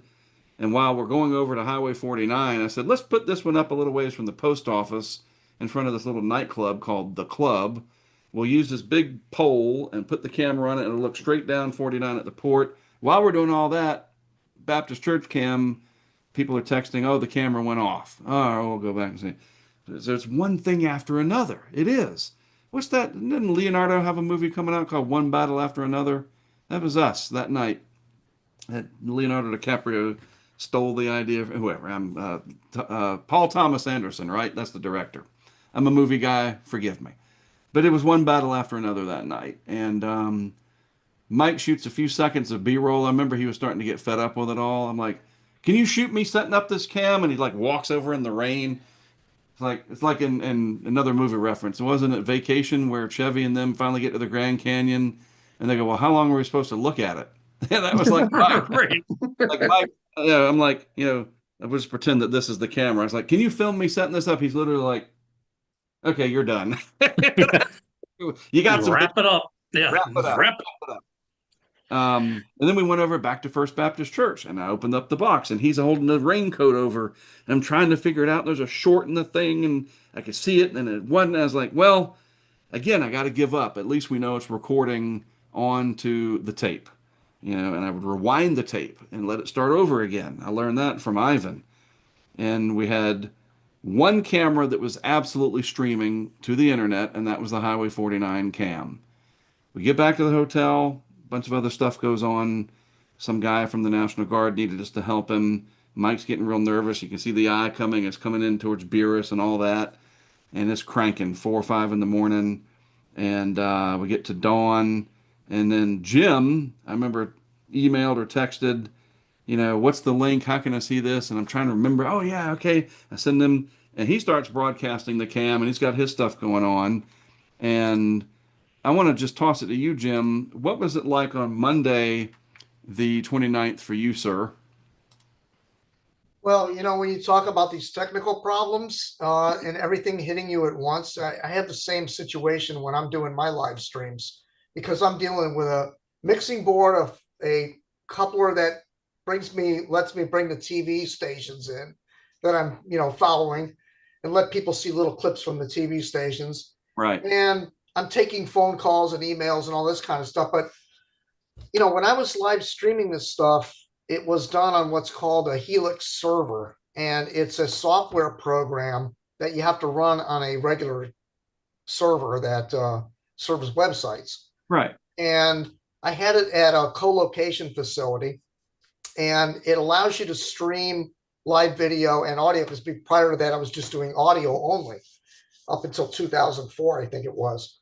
So it was capped at about 1,000 streams. Yep. And as your camera shots kept coming up, my stream kept going down. And I'm wondering, like, why does this keep happening? And it turned out that my colo facility was pissed off because I was using all the bandwidth on that rack or whatever. And so they were cutting it. Like, I never knew when I was live or not live. And I'm trying to communicate with you. Yep. Bring in all this other stuff. And, the mixing board was driving me crazy during the show. But I understand where you're coming from with being pressed from all different angles and to produce something that is legible, that people can look at and go, oh, okay, this is good. And you realize I'm taking your live video, which is on a low bit rate to begin with. Yep. And then trying to restream it to my audience, which is also on a low bit bandwidth. Right. So you're getting this pixelated mess like up on the screen. And if you watch my archive, you'll see that. And that was after editing it all, after the live stream was over. So if you look at that archive, it's just after everything was edited after the fact. And even then it was really pixelated. But it's a hard thing to do. But not knowing when you're live and not live was a real problem. And I think we may have missed some of your best video because of that. And I tried to record, I kept recording at my end as much as I could and keep things copacetic with the live broadcast, but it was a hard thing. And the other issue I was having was it wasn't just you I was communicating with. There were a couple of other chasers out there, but they were doing audio only. They would call in and say, like Mike Dice, for example, he was in Gulfport and he was calling me up and he's telling me this is happening and you hear water swishing all around. And at the same time, I had the CNN feed on and it was over the audio from CNN was overdoing what Mike was saying to me. So you couldn't hear anything Mike was saying. So my head was exploding like with all the stuff I was dealing with. And I didn't even realize that he was being stepped on by CNN. So that didn't work out. And then Jeff Petrowski, he was the same thing, calling me in on audio on the phone. And we were communicating, but yours was the only video we were getting from that storm. I mean, those guys were audio only. And anyway, at the end of after Katrina was all over with, I got a bill from the server company, $5,000. Yeah, exactly. They wanted to hit me for that stream. I'm like, you got to be kidding me. I can't afford this. And that was the end of my relationship with that server company. I had to go get the server and get it out of there. He goes, we can't handle that kind of bandwidth back in those days, Right. So, it was hard before YouTube. Yes, really it hard. Right. And Amazon web servers and everything we have now with the cloud. But Jim recorded the streams because, as the story goes, Katrina wiped out everything we attached the cameras to, and we lost them. Katrina comes and goes. Mike and I come out of the hotel mid-morning and venture out. It's still wild and crazy. Surge is all around us. We go back in for a little bit because we wanted to get down to the waterfront and try to get those boxes as soon as we could. We got down there. It looked like something out of a movie. One of the most incredible things I've ever seen. Overwhelming. You just don't believe that it's real. And we start looking for the boxes. Pieces of buildings are still falling down from the wind and everything. And not to but it was kind of just us. I mean, we ran into a couple ladies who were on, still in shock and offered us to come up and, we're talking to them on, I think, their second or third floor with the walls gone, and they offered us tea to come up if we Yeah. wanted some. We're like, no, I'm sorry, we're busy. But that was it. Like we were alone out there for a couple hours. It seemed like I don't remember. It could have been 30 minutes, but it seemed like a couple hours. It was surreal. And we looked for the Highway 49 camera because we were right there, and there's this big wall of debris and everything. The camera's gone. Well, the camera's still there, but the box is gone. And that was disappointing. And, to move the story along, we looked, things calmed down. We looked harder, got to the First Baptist Church. Most of it was gone. Camera's gone. Got down to Erie Pier. Everything's gone. It's all gone. And no cameras, and just devastating. Mike has to get home. He cannot stay down there for a week and look for stuff.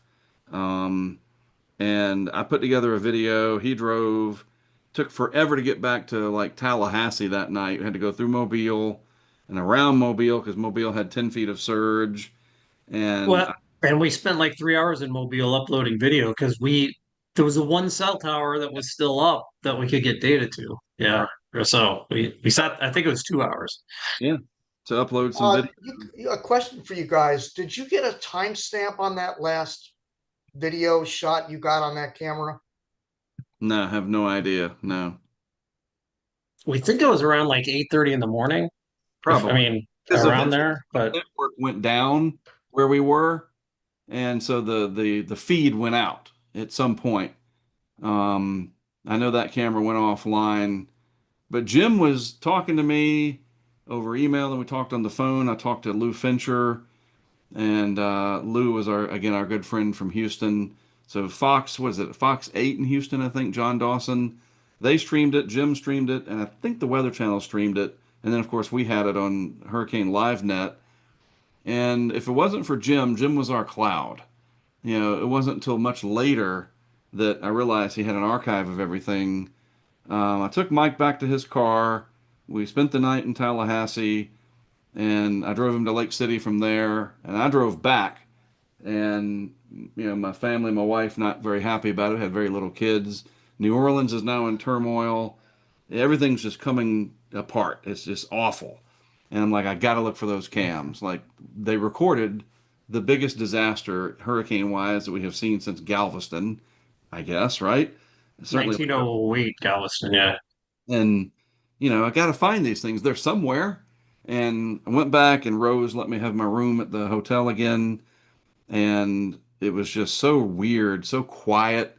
And I started getting sort of this anxiety, and you could hear people crying, and my phone didn't work, and I got a little bit of a text to Jesse, and just recorded myself on my camera, like little diaries and whatever entries. And the next day I went out and finally got some sleep, and I started looking, walking around, interviewing people. All of this is in the documentary. And went over, saw this really tall dude walking around, and talked to him a little bit about everything, just chit-chatting. And I was near I think it was a Methodist church, several blocks back, and a lot of debris and stuff, and it smelled terrible down there. And just right there on the pavement and some boards was one of the cases, just sitting there, flat. And I was like, my God. And I went and got the guy because I needed him to help me because it was heavy, to haul it back to the Tahoe, and then we were going to open it. And I asked him to film, and I opened it, and everything was intact. And I realized it was the one from the First Baptist Church. And I thought, like, this is it. This is going to change history. This recorded everything that we're seeing now. It's on that hard drive and probably on the tape. And the camera cable was broken, and it was like an ounce of water in there. And that was it. I couldn't believe it. And the thing was covered in all this weird stuff and whatever. So the dude helped me load it up. I saw Jim Cantori, and he was on some sleep deprived tirade that I will not repeat because he's a good friend of mine. Lots of energy. That's all I'll say. Like, can you freaking Murray? He was like, wow, Jim. you need some sleep. I mean, it was scary, like, because it was, if Jim Cantori is like blown away, it's bad. And I thought, all right, I got a cam. I'm gonna go. Somebody needs my hotel room. Let's go see what we got. So I drove to Mariana, Florida. Told Jesse, we got a cam. I got it. All right, great. Told Mike. So I drove to this Hampton Inn in Mariana and hauled everything upstairs.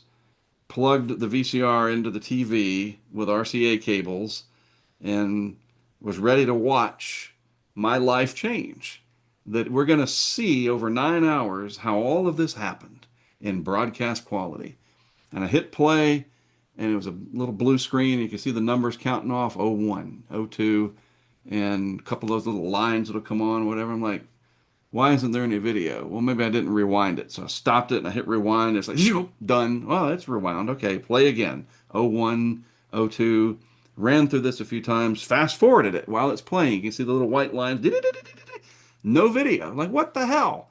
Looking at the TV, is something wrong plugged in? I am kind of tired and I couldn't get it to work. And after like fast forwarding all the way and halfway into the end and rewinding and starting again and unplugging and everything, realized for some unknown reason, all I have is 9 hours of blue screen.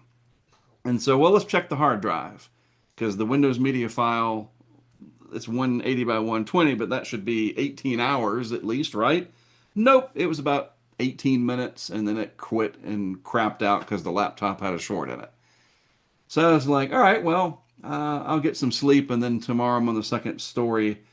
I'll do everything I can to jump off the balcony head first and kill myself. I mean, not seriously, but like, and it further got worse because the next day I told Jesse I don't have anything. He goes, well, I probably shouldn't tell you this, but Mike Tice and Jim Reed were on the Today Show. They recorded everything, and he put his little Tice device.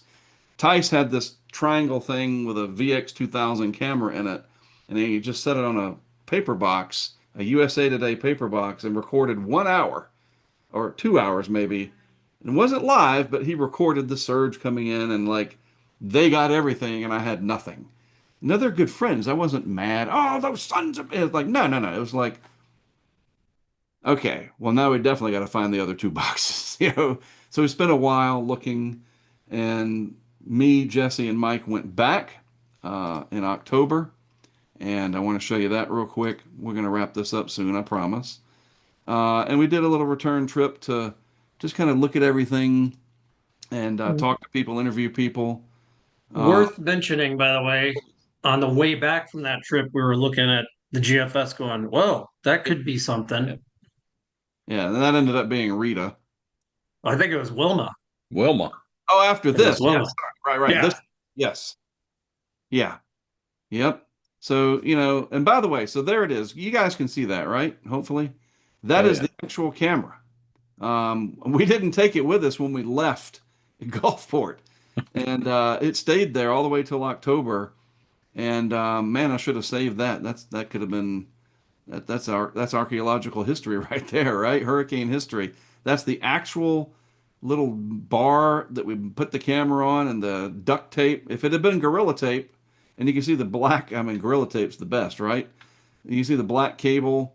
And we looked all in these different rooms and buildings. And wouldn't that be funny if we're looking through this and you go, hey, wait a minute. There it is right there. Oh yeah. I forgot to tell you, Mark. I saw that. Right. That'd be funny. Yeah. This is what it all looked like. We, did a lot of interviews with people. By the way, the first cam at Erie Pier, this is where that was. It was all wiped out. Just a stump left of the pole that I attached everything to. So that camera washed into the harbor somewhere, probably. Met with different people, telling them all about. Oh, Mark, can you go back up just a second?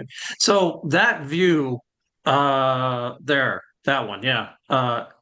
That's the First Baptist Church off to the and Yes, right. yeah. Yeah. So that's the thing when I close my eyes at night, I see almost every night is the shell of the church. Yeah. Because when we went down there that first time, that's the first thing that hit me because that was my first reference point when we got to the beach was, oh, that was the first. is that, yeah, that, Yep. that. And so the That- brick, basically where that brick ends back there, that's where the storm surge reached. Right. Right. So, How yeah, far is that from the coast? Like a block. yeah, it was close. It Yeah, was real elevated close. probably 10, 12 feet above sea level Right. before we got up on the porch. So maybe we thought maybe we were 15 feet above there. Maybe. Made it back to Waveland, saw David and Mike, and they took us on a tour. It's so gut-wrenching, so difficult to think of what they went through, and they talked about all the denials that they had from FEMA. He's the floodplain manager, and they denied him a FEMA trailer. Like, really? Yeah. Yeah, because the insurance company, wind said it was the flood said it was the wind. Nobody paid anything. And just remember he was so frustrated because there were thousands and thousands of bottles of water piled up, and they're like, people keep sending us water. We don't need water. Right. We need a place to stay. Exactly. And there's the There's the bridge. bridge. Mike said, well, pieces of this bridge might not be here. Yeah, pieces. How many people died where you guys were? I mean, where your cameras were? All in all, Mississippi coast about 300. Yep. Which maybe 30 or 40 were in our area. I mean, I know we lost a lot of people in Biloxi because of the sheer size of the storm. And I think we went back there in '06 and talked to the folks at the radio station or TV station in the area. And they showed us the 911 calls from people calling in who were getting stuck in their attics because they didn't evacuate because they didn't think the storm surge was going to make it that far east. So it was horrific. Scroll back up, Mark, to where that Oh. flyover bridge was. Yep. A little bit further up. Thanks. Right there. Yeah. Yep. That's That's the high water mark. Yeah. Yep. Right at the coast. That's Bay St. Louis. And this is And hard. It's like a couple of those maps that I have in there also show where everything was sort of bulldozed right. all the way up to the railroad tracks. Yes. It was like the wave action, for whatever reason, died at the railroad tracks, and it wasn't a complete devastation in terms of being wiped clean. Yeah, I think north of those tracks. Yeah, I think what the hypothesis or what they I'm not I mean I'm pretty sure that this has been proven out was that the storm surge basically creates a bulldozer like effect, right, with the debris pile pushing forward, and it came to rust up against the railroad tracks, but then the railroad tracks actually flooded from behind. So Yeah. the ocean side, yeah, it was that pile, and then the backside flooded from the bay behind it coming back up. Yeah. This is haunting. This kills me. I mean, that is just like right out of a movie. And the smell. Yeah. I can still remember the smell of pine. Still, it was just laden in the air. It was almost like you had gone through a Christmas tree forest or something, and it had been gunned down or cut down. It was just overwhelming with that smell. And then, of course, the stench of the mud and just the decay was everywhere. Because the salt water had killed everything. Everything. All the plant and the forestry there. Yeah. You could clearly see all of it was so brown. Sorry, Jim. I was just gonna say it was frustrating as this was all happening, covering this, because the media kept coming on and saying, well, this isn't as bad as we expected. And, meanwhile, the eye is still moving on shore. It's not like it's a done deal. It's still intact. The eye is intact, and it's wrapping in towards New Orleans, right? And you guys are getting the South Fetch in Gulfport, and the storm surge is just now beginning to come in a big time way. And the media is kind of going, well, it's not as bad as we expected. I kept saying, to the audience, like, we're not anywhere near finished here. This is going to be a lot worse before it gets better. Yeah. And that frustrated me, that the media was kind of just downplaying it until we realized the magnitude of it. And then you just, we're all sitting here talking tech talk, and you realize, how many lives got Yeah. destroyed. People never were able to go back. A lot of people never came back. It's terrible. Well, the goal of finding the other two cameras, I was obsessed with it. Went back, did what I could. We worked with local anybody going down there. We sent them with flyers, and we put a big effort into it. A couple national stories, offered rewards, and we never found them. We never found the two boxes that should have recorded. And later learned as I was making the documentary how I screwed up the one box that we did find, and the irony of that oh, you found one, but you screwed it up. Mike and I again had the best Western to set everything up in, get it running, and then set it out. And just through the stress and everything, and it is the reason. It's not an excuse. It's the reason. Sleep deprivation is a real thing. Yeah, And we've been up 36 hours at that point. yeah, Because I can't really say we slept Saturday night. You right. know, And we you're got a putting a couple lot on hours. your plate. You're just over. You're you're just going crazy with the technology, and it's And tough. overstimulation, everything. And so the the over engineering is what killed me. Trying to have a nighttime camera and a daytime camera is what killed me. The nighttime camera, since we knew when we were setting that camera up at First Baptist Church, was gonna that the box would run through the daytime. We don't need the nighttime cam. That's the camera that was plugged into the VCR. Because remember, the way it would work is whatever camera you're streaming from, you get that in. It's RC. It's called a BNC connector to RCA. RCA male goes into the front of the VCR input, goes into the tape. You hit record. You get your 9 hours out of the back of the VCR into the digitizer, and then the digitizer sends it into the laptop. The laptop sends it out to the world. Anybody watching that's in engineering, I'm sure you just lost your mind. Like, oh, that's too much. Literally, now you turn the camera on and it's live. It's great. It had a But little water.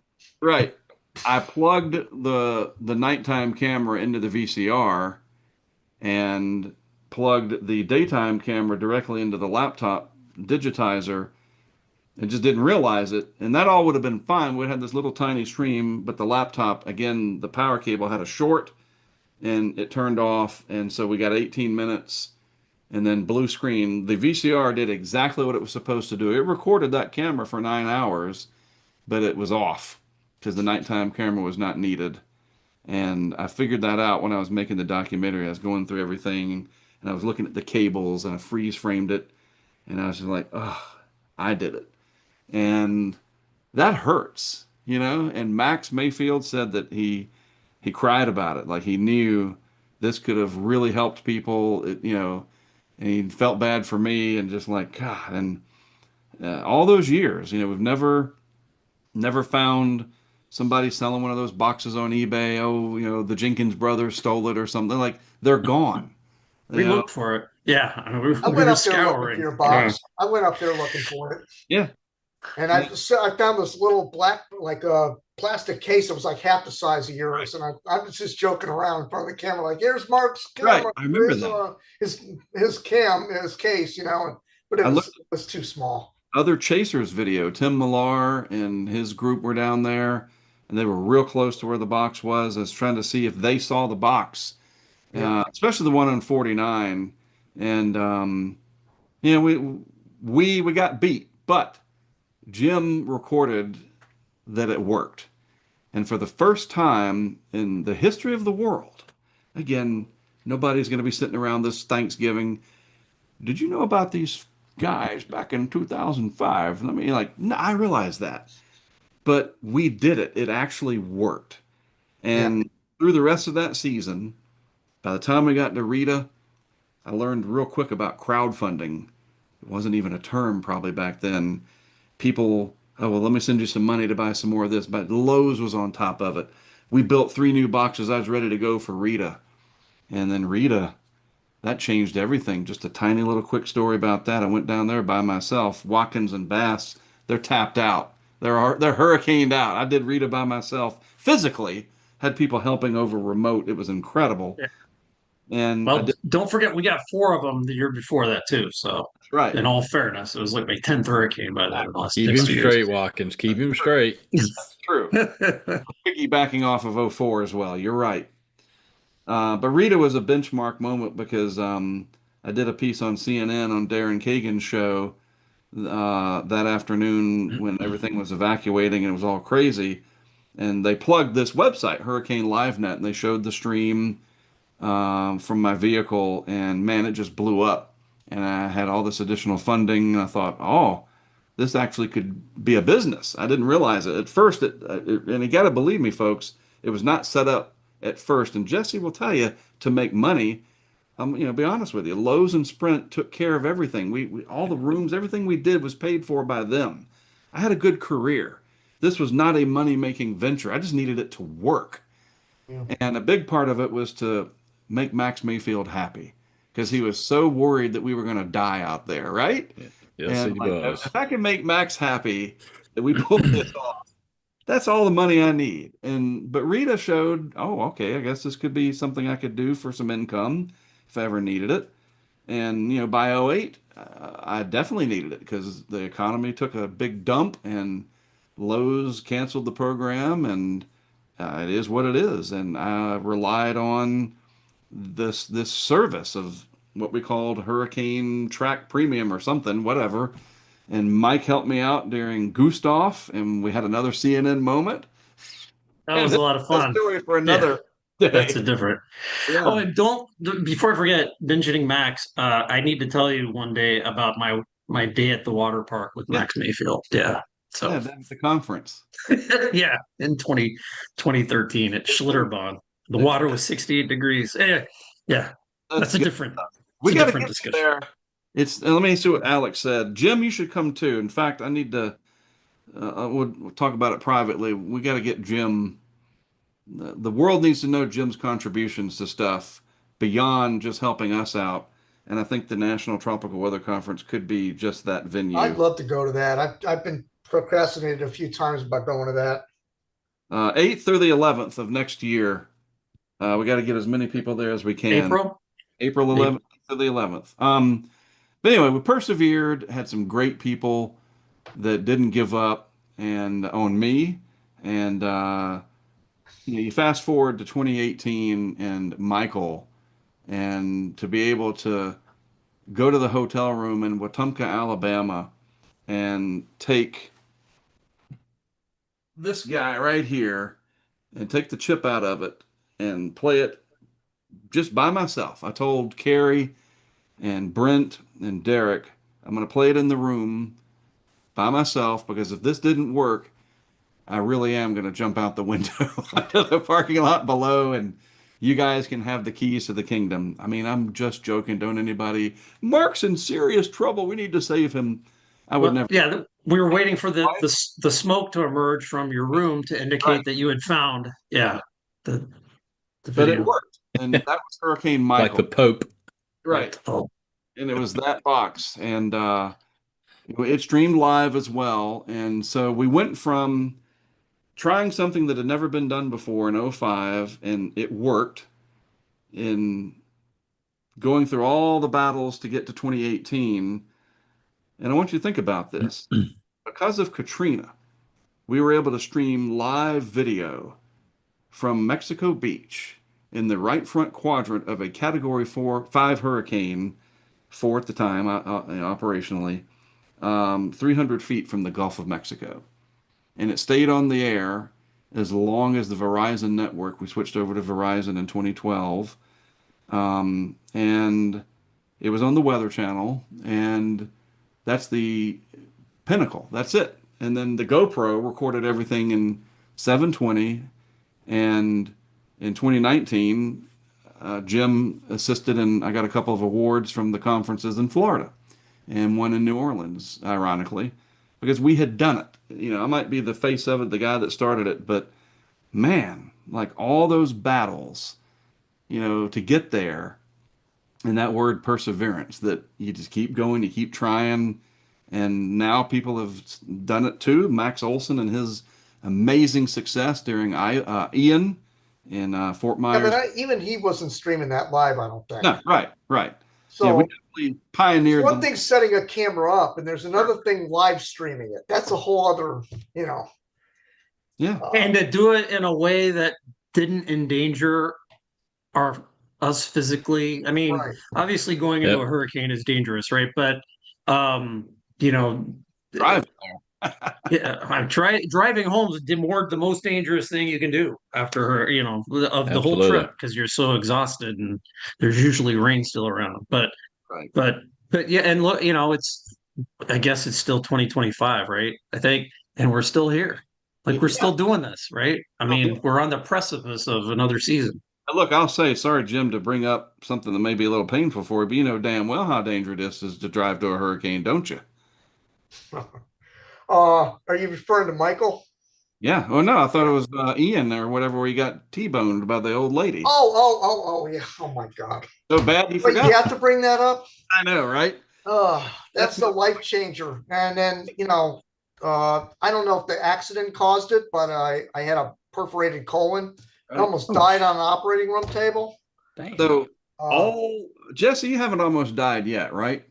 No, Whew, that's no, three. but One out of you four know, who has it. The three of us have almost yeah, died. I remember when that happened to you. You were in Vegas, right? Or Yeah, something like you were that. in my And section. Yeah, hurricane snow, right. but I have come probably within a few feet of being struck about 5 times. You and your lightning. Yeah. Yeah, I'll talk to you about Yeah. trigger one day, by the way. I got to do that out in the And, south. Jesse, I'm sure you're aware your alertness probably stopped you from getting killed, right? No, actually, it was really just dumb luck. I mean, really.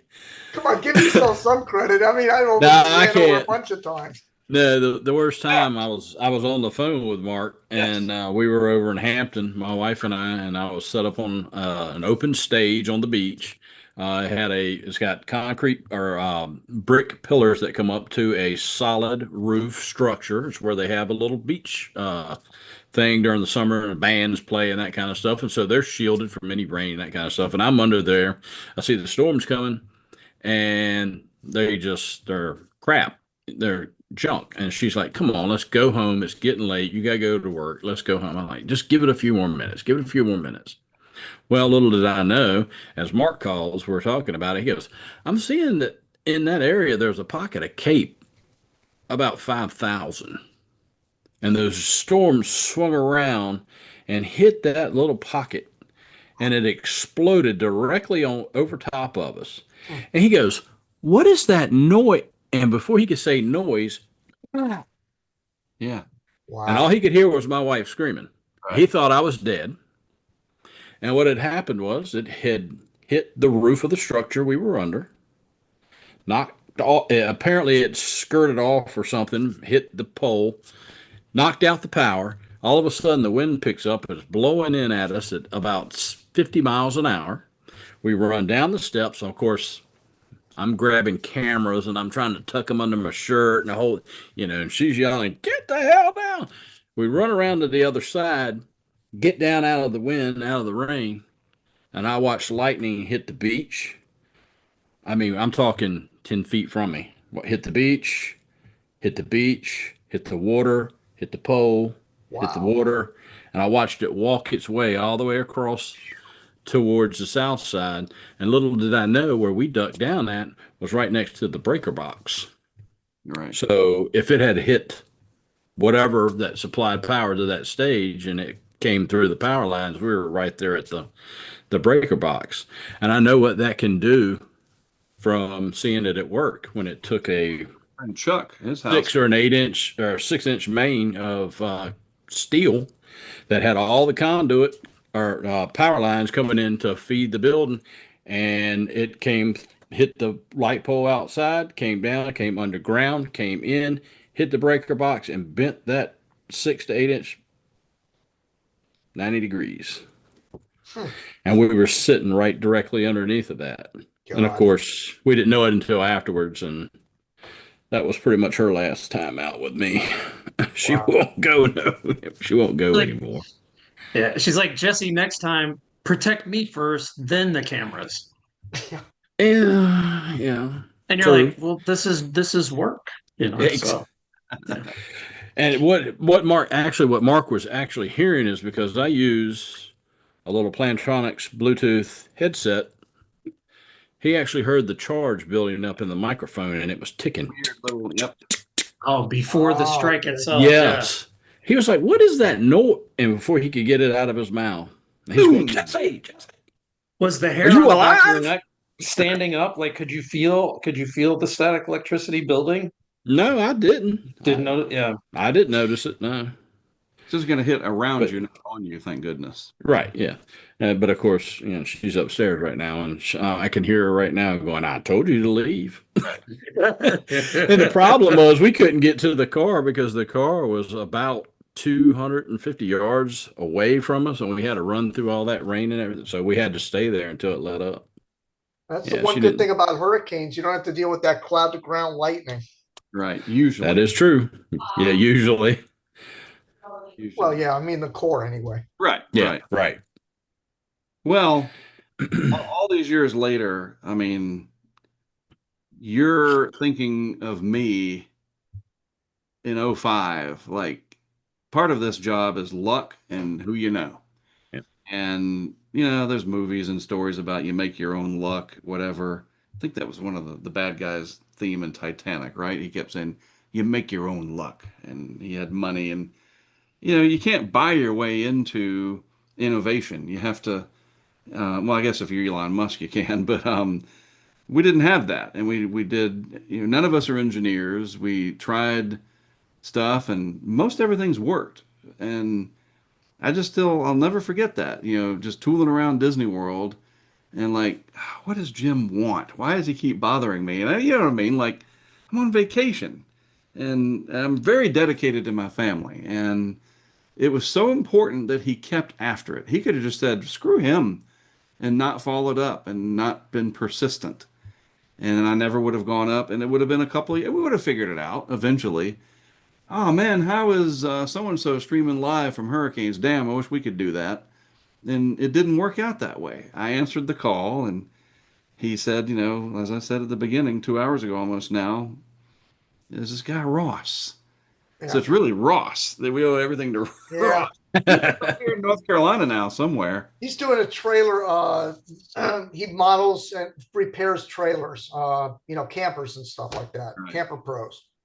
So He thank does you. live stream. He does YouTube videos all the time. I watch I his bet. stuff. It's crazy. But the reason I pursued you and that deal was because you were helping me at the same time, providing that live video. I needed that. Right. So, and I wasn't a storm chaser at that time, and I didn't get out there. So I Right. needed you to be able to stream this stuff so I could stream it to my audience. You know what I mean? So It was mutually beneficial. Yeah. and the people love that your live streams, because I know during Katrina, I got a lot of emails from people who Yeah. were listening from everywhere. They were in Australia, Yeah. Israel, all over the United States, Brazil. I had one guy that was at a wedding and kept having to leave the party because he was so infatuated with what was going on with Hurricane Katrina. People love that live streaming stuff. They really do. Mike, Of course, now it's saturated with people, but I Right. mean, Yeah. Mike and I did a Q&A in the eye of Hurricane Ike, and we did it over email. that's Remember cool. that? Yeah. Yes, we're watching. It's like, is the surge going to come over the seawall, or is it going to? And I think in the midst of that, the biggest wave crashed, and the water came over, and we saw the rats running out of the bushes in front of us, and we're like, oh! But then it went down a little bit, so that was good. We have done so much on those live streams, thousands of hours in 20 years, hundreds of camera deployments, lost a few in the process, which is fine. Even one during Hurricane Ida broke off at Fernier Landing. This guy had built the box for us and put a special antenna in there and sent it back. And just the amount of people that have helped is just incredible. And a wave took it off, ripped the strap, and that thing floated around for 3 hours, face up. Again, unbelievable luck, streaming. And we've used that in NOAA and Hurricane Center and different FEMA outfits, whatever. this is that version of, remember the old, this is your brain on drugs with the egg. I mean, this is your view from Ida if you don't evacuate. And you see the Yeah. trees, and it looked like the Blair Witch Project meets Hurricane Ida. It was insanely haunting. 3 hours that thing ran, and then it got stuck up in some moss, and we've done stuff like with Fox Weather last year during Helene and Milton, using the night vision on these cameras that they streamed. Even at 1, 2 o'clock in the morning, we could see what was going on.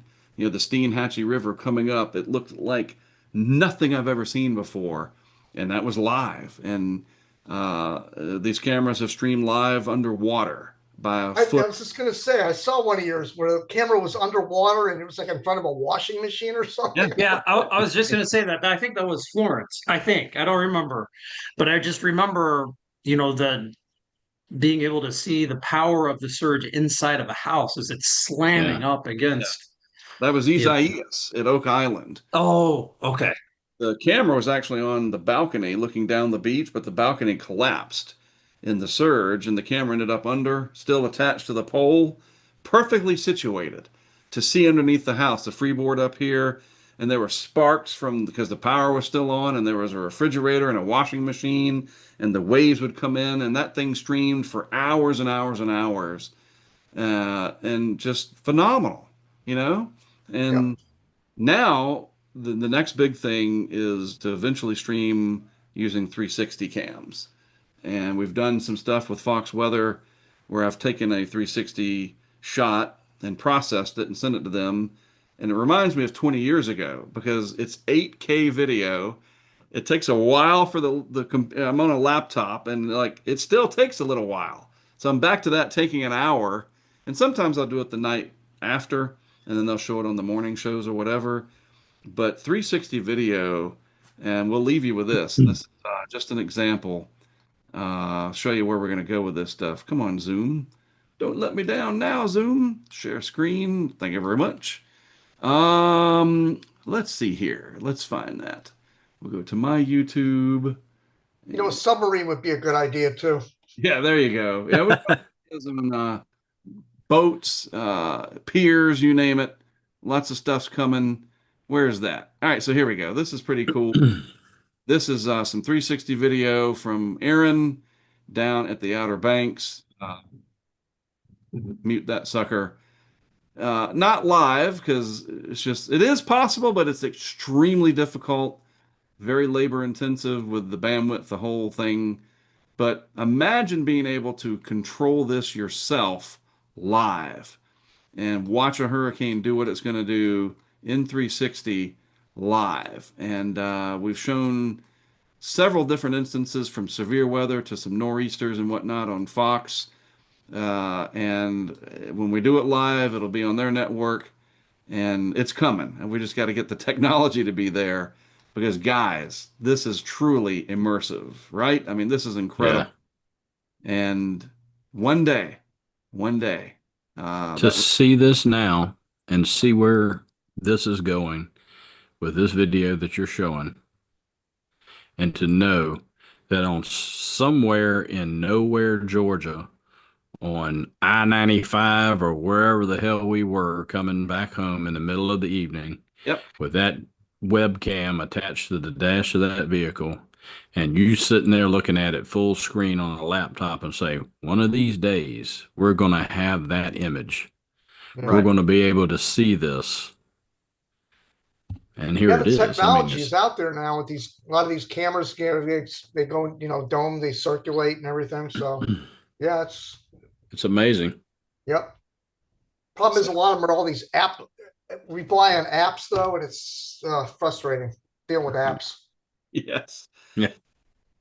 Any thoughts from the three of you before we wrap this up? It's just nice to be able to sit down and just recount it like this. And there's so many other stories. That's what we have the podcast for, Stories from the Hurricane Highway, on our Patreon. And hint, hint, for those that are already patrons or you think about it, many do that. So, I mean, Mark, the one thing I'd say, and 20 years after, 21 years now after we met, at the Hurricane Center, and after the '04 season, as you presented kind of the ideas of what was coming, in terms of what we wanted to do, what you wanted to do.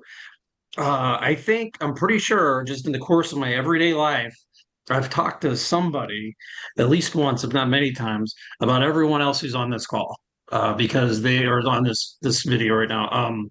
Uh, because they've encountered Jesse's photography. I know a lot of people down here in South Florida who know Jim from what the work that Jim has done for the last 30 years and 35 years, however long it's been, and certainly Mark, the work that you've done. And so I'm proud to be a part of this group. I've learned a lot from working with you guys, and I'm glad we're still at it. There's still a lot to learn about these storms, but just it's the fact that we've hung in there together for such a long time is remarkable. It's not a normal thing, so I'm just glad to have been a part of it. Here, here. Yes, Yeah. sir. Yeah, it shows the passion we all have for the hurricanes. I mean, it's not. I mean, when I was a kid, I was all into it, and talking into a tape recorder like I was doing a broadcast. That's how I got into it. Like I would sit there in the morning before I go to school and read the tropical updates and talk into a microphone. Well, Francis is going to turn north in the Atlantic, and I was all pissed off, and that led to, what I'm doing as an adult. And I mean, I know these things kill people and it's horrific, but they're going to do it whether we're doing what we do or not. But if you, Right. at least we're getting the word out to people in a live Yeah. format, different than watching CNN or what you're going to get from them. Right. But you're not, when you got private guys that are out there that know a lot about hurricanes and they're actually giving their own view of what's happening. Right. You can't replace that. And I think more people should embrace it. Effort that goes into doing this. Yeah. And I think too that we've not objectified it and turned it into that. And Right. it's more about the respect for what's happening. And it's okay to be excited about it. There's a big call for a big chemical fire and the fire department's headed out there. They are excited because they know they've got the gear and the equipment to do their job. Right. Not excited that they're going to be pulling bodies out of there. Of course not. But they know they've got the training, they've got the equipment, they've got people backing them up. And the same thing applies to what we do and most other people in the storm chasing generalization there business. But some do objectify it, and it's not me to judge that. That's just not the way I've come across it. But again, it is, and I approached it, it is perfectly okay to be in awe of it and stand back and go, wow, that's amazing, especially when we're using technology, these little cameras now to capture stuff that you shouldn't be able to see. And we're unlocking some of these secrets along the way, and I'm glad to see other people doing it. It is competitive. That's fine. There's plenty of coastline for everybody. And to know that we started that, like that Yeah. always, I'll be able to look back and go, we started that. And that's awesome. And Well, that's just, what I've always admired about you is that you always look at it from a like a reporter perspective, and you're giving all the details. You're not just out there leaning into the wind in front of the camera and making a mockery out of the hurricane. You're actually telling people this is going to kill you, and you need to be aware. And here's our video showing. let me show you, right? Let me show you what's going to happen. And you're not there. You're leaving your cameras there to do the dirty work. Right.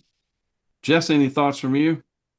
No, it's just great seeing everybody again. It's been a long time. What was that? Yeah, it's been exactly. It's been, Yeah. since 99 when I first got an order from you for a poster or two that I would print out and sell satellite pictures to raise a little cash. And then you finally came down in '01 with Crystal Yep. to the Hurricane Expo, and the rest is history. Yeah, I showed you some of my crappy photos at the time, and you were like, we could use a photographer on the team. Would you be interested? I was like, that's why I'm here, dude. Like, I didn't drive here to not do the Hey, photography. hello. I drove 5 hours, bro. I do need to learn about lightning triggers. We'll talk about that another time because Yeah, you don't need no lightning trigger, man. I've seen them out in the monsoon. I was out there, this past few weeks, and a couple chasers were out there, and they had their little thing. It would like, Oh, yeah. and then it would lightning. I was like, that's Mhm. cool. Anyway, Yeah, they work great for daytime stuff. At nighttime, it can cause issues because it's picking up so much of the flash. Even Gotcha. if it goes off in cloud, it may trigger it, and then you miss something. Okay. I mean, you can turn the sensitivities and stuff up and down, whatever. But I tried once at night and didn't like it. Daytime stuff's different. Yeah, that's Different. what we're doing. They're shooting towards dark and whatnot. But we'll talk about that offline Yep. another time. Have no idea how many people tuned in, don't care. I mean, I care, but this is more of I want to put this out there. It's our story of how we wove the Katrina legend, and it's all interwoven into what we do and how it changed things and where we've gone since then. And we are all still here, and that's awesome. Then we will continue at it. And hey, Mike, maybe we can get you back out sometime if you want to. I got a Tacoma now. I don't have a Tahoe anymore. So, Wow. Well, that'll be interesting. No, my feet work now. Yeah, my health is way better than the last time I saw you, which I think was 2017. right. Stopping by to get gas for Irma. Yeah. We did we did dead drops for Irma. I had different people that would store 5 gallons of gas for me. It worked. I mean, we've learned a lot. Remember, and Mike, before I let you go, Yeah. gas station bingo. Nothing aggravates Mike more than knowing we're getting close to E, and I want to wait to find the gas station that's 4 cents cheaper. He's not alone in that. Do you Yeah. know that? Mike, you are not alone in that issue. So Thank he you, has Jesse. heard. No, yeah, Yeah. trust me, he has heard it plenty of times from me. Don't you think we need to stop? No, we've got plenty. The Well, light's on, It's Mark. like The light is on. I always it's like said we we have to get to Michigan. yeah, it's like we don't have enough adrenaline going through to Right. yeah. So I'm not pushing. Or it's to keep you guys on your toes. If you're No. sitting over there and I get you watching that gas gauge, yeah. Yeah. keeps us occupied. Yeah, that's a good idea.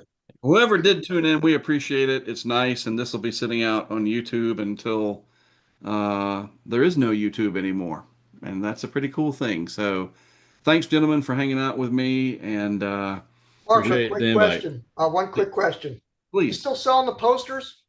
No, I don't really have a printer big enough for them, and Okay. yeah, I got your yeah. Hurricane Fran poster up behind my head over here. I do the maps still, the big tracking maps, that I came up with 30 years ago, Yeah, that's cool. but no more sat pics. And I mean, people have monitors in their rooms now that are big enough that you can have a 4K image on there. It's like, anyway, yeah. Yeah, that's true. I do recognize that picture though. Although some people do still like Yeah. having that print. Well, I hey, mean, I know who to come to for maybe you can print for me, Jesse, and you've printed some eclipse pictures. yes, I have plenty of other things as well here recently in the last year. So We'll have to I'll pick get up, you in the market for a printer. Yeah. we'll have to pick this. $5 of ink, $5 to ship it, $5 for that. They're not making any money, right? Problem. That's before the tariffs. Oh, no, Right. sorry. Never mind. Hey, let's switch Hello. real quick. End. No. Well, guys, thanks a lot for hanging out and everybody that watched out there in YouTube world and on our Patreon.